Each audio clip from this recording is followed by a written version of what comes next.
ఈ మధ్య దేశంలో రేప్ కేసులు ఎక్కువ అవటం వల్ల మీరు నన్ను అనుమానిస్తున్నారు.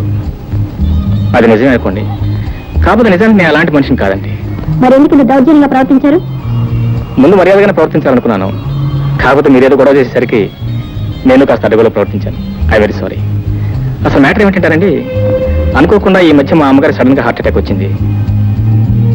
ఆమెకు నేను ఒక్కనే కొడుకుని. నా పెళ్లి వెంటనే జరిపించాలని అడుగు కుతూలు పడుతున్నారు. ఎవరితో? మీతో కదనుకోండి, గీతని నా క్లాస్మేట్, నా ప్రియురాలు, ఆవిడతో నా పెళ్లి జరిపించాలని. కాకపోతే అనుకోకుండా మా అమ్మగారి హార్ట్ అటాక్ రావటం, అదే సమయానికి గీత ఊళ్ళో లేకపోవడం జరిగింది. ఎలాగైనా మీరు గీతలో నటించి నాకు ఈ గంధం గట్టెక్కించారంటే. నీ ప్రియురాలుగా నటించడం నాకు ఇష్టం లేదు అని అంటే? మీకు నటించడం ఇష్టం లేకపోతే నేనేం చేయగలను చెప్పండి? నేనేమన్నా నా ప్రియురాలుగా నటించగలనా? ఎలాగైనా ఈ గంధం గట్టెక్కించారంటే మీకు ఎంత డబ్బు కావాలని ఇస్తాను. ఆ డబ్బు కోసం కదనుకోండి, మా అమ్మగారి ప్రాణాలు కూడా మీరు కాపాడిన వారు అవుతారు. Please please canister. సరే, థ్యాంక్స్.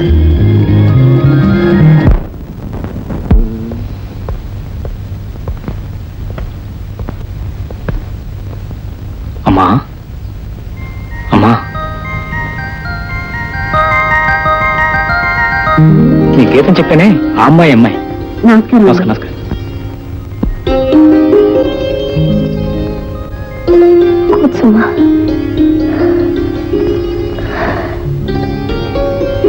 మా మురళి మీ గురించి అన్నీ చెప్పాడు. మీ గురించి కూడా ఆయన అంతా చెప్పారు. ఏం చదువుతున్నావమ్మా?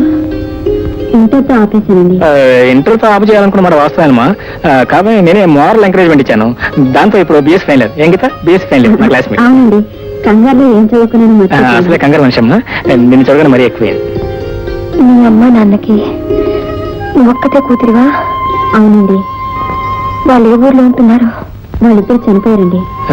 లేదమ్మా, వాళ్ళు చనిపోలేదు, బ్రతికే ఉన్నారు. They are very much alive. ఏదో కాస్త మాట మనస్పర్ధ వచ్చిందా, చచ్చిపోయినట్లు లెక్కంటే. చెప్పు, బ్రతికే ఉన్నారని. అవునండి, ఐఎమ్ సారీ, బ్రతికే ఉన్నారు.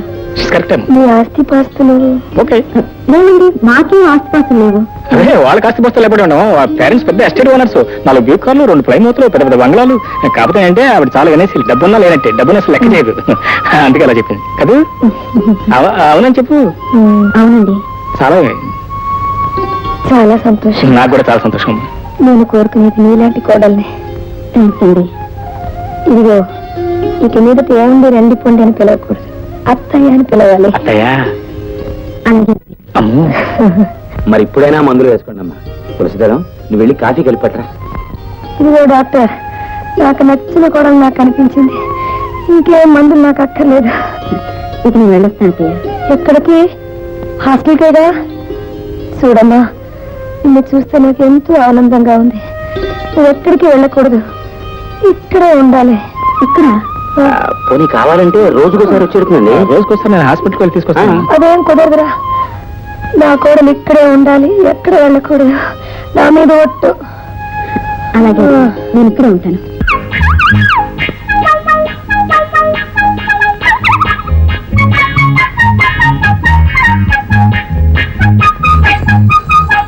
వస్తున్నా, మంచి పెట్టుకోవాలి. హలో, ఎవరండి? ఐఎమ్ 4277. ఎవరు కావాలండి? హలో, అన్నయ్య గారా, నేను మురళి మాట్లాడుతున్నాను. గీతను ఒకసారి పిలవండి. హలో, గీతను మాట్లాడుతున్నాను. గీత మాట్లాడుతున్నాను, తెలుసు. ఎలా ఉంది మీ కుక్క? క్షేమమ్మా? సుఖముగా ప్రసవించానా? చాలా సీరియస్ గా ఉంది. తొలి కాన్పు కదా, 2 డాక్టర్ల దగ్గర చూస్తున్నారు. పేడ వదిలిపోయింది. సరే, నువ్వు వెన్న బయలుదేరరా. వీలవదు డార్లింగ్, ఇక్కడ రాని పొజిషన్ చాలా సీరియస్ గా ఉంది. అరే, ఇక్కడ మా అమ్మ చాలా సీరియస్ గా ఉంది. నేను గురించి ఒకసారి అడిగింది. నీకోసం ఈసారి టెలిఫోన్ ట్రై చేశాను. నువ్వు టెలిఫోన్ దగ్గర రావు. ఏమో నీ ఉద్దేశం? వస్తావా రావా? వీలేదు మురళి, ఐఎమ్ వెరీ సారీ.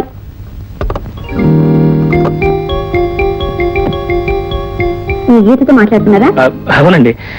ఆ బోడి కుక్క ప్రసవించలేదట, నన్ను ఇరుకులో పెట్టేసింది. మీరు ఎలా పోయినా నాకు అభ్యంతరం లేదు, కానీ నేను మాత్రం వెళ్ళిపోతున్నాను. నో ప్లీజ్, నేను రమ్మని అడగగానే మీరు వచ్చారు. చాలా థ్యాంక్స్ అండి. కానీ మీరు వచ్చిన జయం పూర్తయిపోకుండా వెళ్ళిపోవడం చూశారు, అది మాత్రం చాలా అర్థం అండి. మీరు ఇప్పుడు వెళ్ళిపోయారనుకోండి, మా అమ్మగారు ఆరోగ్యం మరీ క్షీణించిపోతుంది. మరొక్క 4 రోజులు జస్ట్ ఓపిక పెట్టారంటే.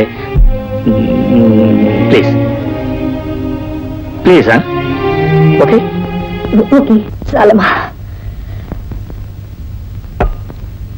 గీత, కూర్చో, నీతో కాస్త మాట్లాడాలి. ఏమిటత్తయ్యా?